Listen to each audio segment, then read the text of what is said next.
Brother, क्या नाम है आपका? सनी। कहां से हैं आप? फरीदाबाद, हरियाणा। भाई, आप 21 साल से नशा कर रहे हैं। हाँ जी। आप ये बताएं, ये नशे आपकी लाइफ में कैसे एंटर हुए? ये कौन कौन सा आप नशा करते थे? कैसे हालात थे उस समय? मैं जी 10वीं के लास्ट ईयर में था और मेरी संगत बहुत गलत थी, तो मैं सिगरेट से शुरू किया था मैंने। और वो बोलते थे कि कुछ नहीं होता, ये सोसाइटी है आजकल। और पीते पीते जब वो सिगरेट से कुछ मेरे को फील होना बंद हो गया, तो फिर मैंने आगे बढ़ा दिया। और फिर बियर, और फिर विस्की, और फिर रम। और इतना ज़्यादा हो गया कि मैं गर्मी में भी रम पी लेता था, जबकि रम गर्मी में कोई जल्दी से पीता नहीं है। और उसके बाद में मैं फिर कमाने लगा। कमाने के साथ साथ मैं मेरे कमाई का आधा हिस्सा नशे में ही चला जाता था, यार दोस्तों में। आज इसकी पार्टी है, कल उसकी पार्टी है, इन्हीं में पूरे 30 दिन इसी में निकल जाते थे। और आपके नशे बढ़ रहे थे? मेरे शराब नशे के बढ़ रहे थे। और शराब की जो से पहले आधी बोतल में काम चलता था, फिर पूरी बोतल भी मेरे को थोड़ी पड़ती थी। और इतना ज़्यादा हो जाता था कि जब तक मिलता नहीं था मेरे को नशा, तो मुझे काम का भी फोकस नहीं रहता था। जो मैं काम करता था वो भी मुझे मन नहीं लगता था। जब मैं पी लेता था तभी मेरे काम भी समझ में आता था, उससे पहले काम मेरे समझ में भी नहीं आता था। और शराब के साथ साथ आपने गांजा, हुक्का, भुक्की का? जब मैं ऐसा लगा कि अब ये चीज़ें मेरी पूर्ति नहीं कर पा रही हैं, तो फिर मैं नॉर्मल बीड़ी से गांजे की तरफ गया। और मैं सिगरेट में गांजा भर के पहले से ही रख लेता था, ताकि शाम तक वो चलती रहे, बार बार भरना ना पड़े।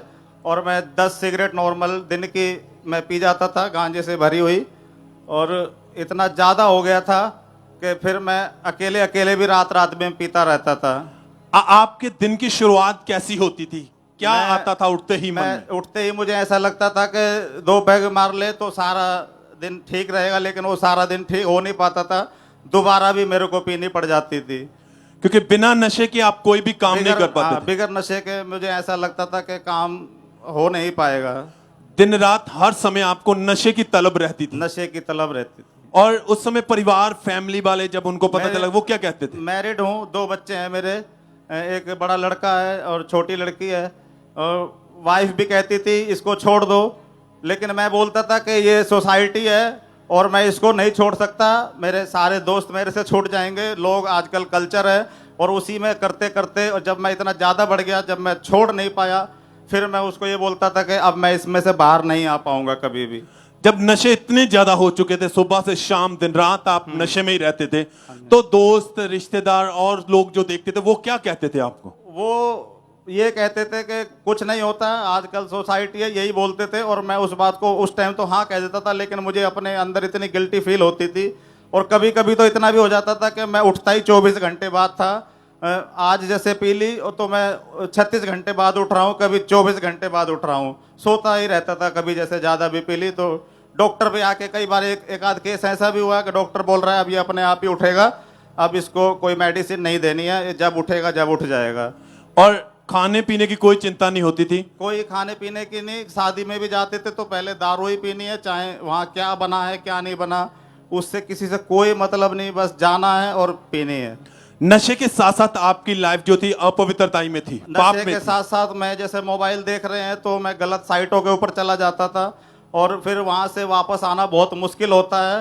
फिर मैं जब दोनों चीज़ों में आगे बढ़ गया, तो फिर मुझे ऐसा लगा कि अब मेरी ज़िंदगी बिल्कुल ख़राब हो गई है और किसी को मैं शेयर नहीं कर सकता। अब मैं किससे कहूँ, कैसे कहूँ। और मैं यहाँ तक कि सुसाइड भी करने के लिए सोचा, लेकिन फिर परिवार की बेइज्जती होगी। और मैं जैसे कि बॉर्न क्रिश्चियन भी हूँ, तो मैं यीशु मसीह को जानता था, लेकिन मैं इतना नहीं जानता था, बस खाली नाम का मैं क्रिश्चियन था। क्रिश्चियन शब्द का अर्थ भी मैं जानता नहीं था। तो मैं सुसाइड तो इसलिए नहीं किया कि मेरा एक समाज है, और मैं इतना जरूर जानता था परमेश्वर मेरे लिए कोई रास्ता खोलेगा। आपको पता था कि ये लाइफ जो है बुरी तरह वो फंस चुकी बुरी है, तरह पाप से में है। डिस्ट्रॉय हो चुकी है, और अब कोई इसको सुधारने वाला है नहीं, और मैं शेयर भी किसी को कर नहीं सकता। और आपने कभी कोशिश की खुद निकलने की? मैंने कोशिश तो बहुत की, लेकिन मैं कभी पूरा नहीं कर पाया उसको। आता था मन में छोड़ना, मगर छोड़ नहीं आता था पाते मन थे। में छोड़ना। इतनी गिल्टी फील होती थी कि मैं बस अकेला ही अकेला घुटन महसूस करता था, क्योंकि इतनी ज्यादा मैं पी लेता था, तो मैं किसको क्या बताऊं और क्या सुनाऊं। और भाई फिर खामबरा चर्च के बारे में उस समय आपने कैसे मैंने जाना? पास्टर जी की वीडियो देखी थी अगस्त में 29 अगस्त थी शायद 2019 में यूट्यूब पे, और उन्होंने वहाँ वो वचन दे रहे थे और वो मुझे जैसे प्रार्थना उन्होंने की तो मुझे इतना मैं रोया, इतना रोया, और मैं बहुत रोया, और रोने के बाद मुझे इतना हल्का महसूस हुआ। तो मैंने उस दिन से और आगे बढ़ने की कोशिश की और मैं लगातार वीडियोस देखने लगा, और आया भी मैं आज पहली ही बार हूँ यहाँ पे। सब थैंक्स करें, तारीफ करें। आप आज पहली बार चर्च में हैं, पहली बार चर्च में अपनी गवाही देने के लिए। यस, लगातार YouTube पर आपने ऑनलाइन मीटिंग को अटेंड किया, हाँ जी, वचन को फॉलो करना शुरू किया। यस। तब जब वचन को सुना, जाना, फिर समझ में आया कि मसीही का मसीहत अर्थ क्या है, अर्थ क्या है, और कैसी मसीहत लाइफ कैसी होती है। मसीहत लाइफ। फिर लाइफ में बदलाव आया, बदलाव आया। और ये भाई लगातार मीटिंग को अटेंड करते रहे, इस जीवत हजूरी में बने रहे। 29 अगस्त 2019 को जब ये मीटिंग को अटेंड कर रहे थे तो उस दिन परमेश्वर के दास ने प्रार्थना की।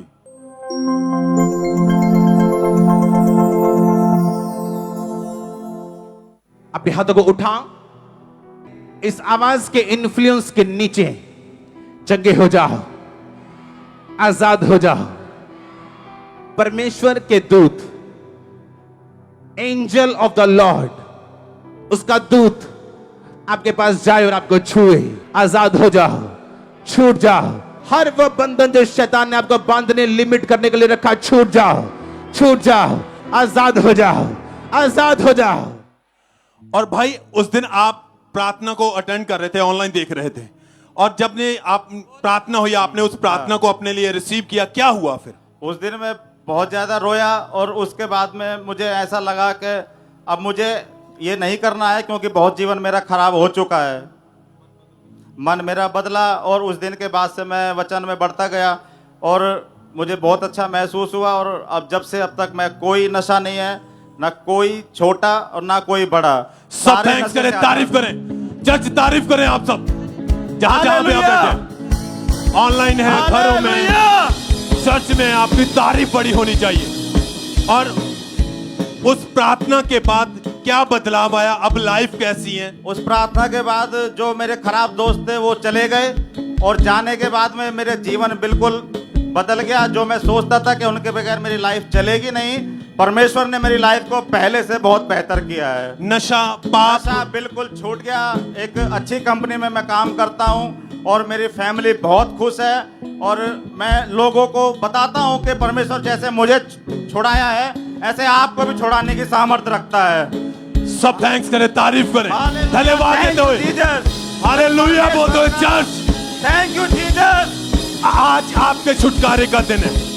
आपने गवाही को ध्यान से सुना। ये भाई पहली बार परमेश्वर की महिमा के लिए उसके भवन में पहली बार आए हैं, ऑनलाइन इस ग्रेस के साथ, इस जीवत हजूरी के साथ जुड़ के इन्होंने अपनी लाइफ को बदला। इसकी लाइफ एकदम खुदा ने चेंज करके रख दी है। जब आप वचन में आते हैं, जीवत हजूरी का हिस्सा बनते हैं, तो खुदा आपको छूता है, आपको बदल के रख देता है। कितने समय से भाई आप नशों से, पाप से बाहर हैं?